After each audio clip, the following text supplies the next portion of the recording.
Okay, this is Block 8, Pax Americana, Section 1, Post-War America, with the section, the Second Red Scare.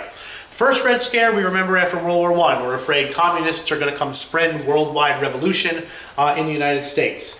After the Second World War, with the growing fact of the Cold War, Americans became concerned with communists in their midst. Not that the communists were going to create a world government, but that the Soviet Union and Stalin had agents in the United States, working in the United States government that were secretly spies that were working to weaken the United States and eventually overthrow it.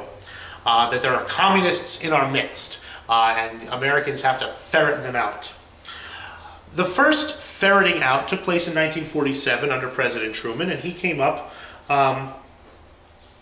he published a list. He published a list naming 90 different American organizations as communist organizations or front organizations for communist organizations. And a front organization is something that on the front it looks totally legitimate and non-threatening, but in the rear, in the back, it's a communist organization. He named 90 of these organizations. If you were a member of one of these organizations, you were very often harassed. You very often lost your job, faced scrutiny from your neighbors. Truman figured that this was enough of a problem that he created what he called the Loyalty Review Board, whose job it was to kind of investigate these people, investigate the loyalty of federal employees. If you work for, Truman reasoned, if you are working for the federal government, you ought to be loyal to the federal government, the government of the United States, and not the government of Stalin's Soviet Union.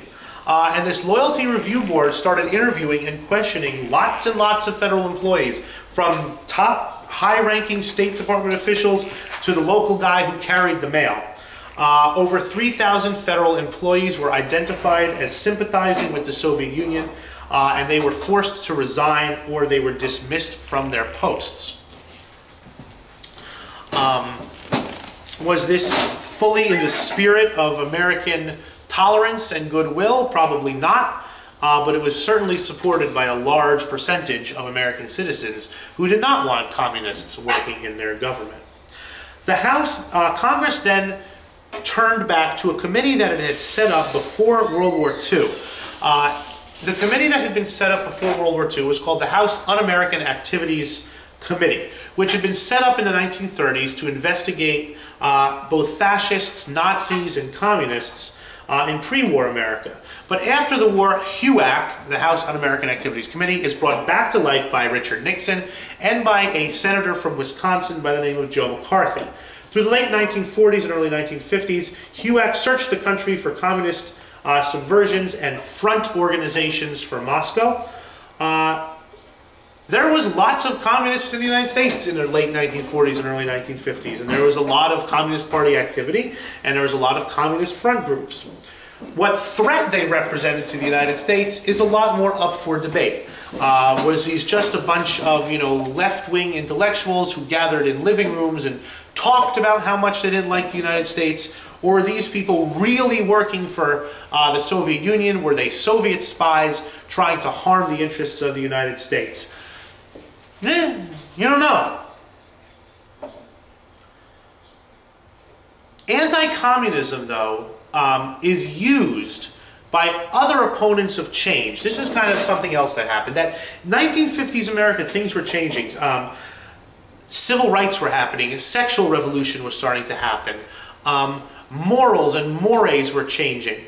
And a lot of people who did not like civil rights, reproductive rights, a changing moral system, or changing mores, used the broad brush of communism to paint their opponents. If you supported civil rights for blacks, you must be a communist. If you supported, the right for a woman to have an abortion, you must be a communist. It's an unfortunate, because you can be a supporter of civil rights and not be a communist. Supporters of civil rights, fundamentally not very dangerous to America. Communists, more dangerous to America.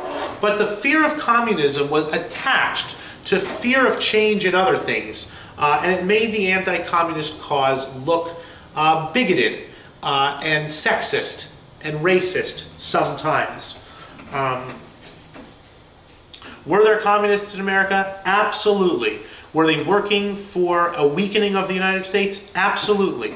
How successful or powerful were they? We don't know. But they were there, and it was HUAC's a job to kind of ferret them out and find them and make them not work excuse me, for the United States government any longer.